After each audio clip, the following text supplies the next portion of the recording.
Hello everyone and welcome to Streamin' Tech Now. Thanks for joining me. I've got a real quick video today on a story that's making its rounds around some social media networks as well as news channels, and it's something I haven't heard about until the other day. I thought it was a good bit of knowledge that I wanted to share with you, but as we all know, it is 2020. So because this year starts and ends with the same two digits, well, documents dated with abbreviations 20 are easier to forge. So if a scammer wants to make it look like a contract you signed this year was actually filled out last year, well, all they have to do is simply add a 19 at the end of that shortened date.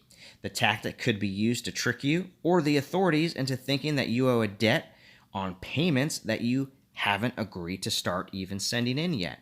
So guys, this is just a real quick video to express the importance of writing the entire 2020. So on any documents that you sign, any checks that you sign, any contracts, make sure you put the entire 2020.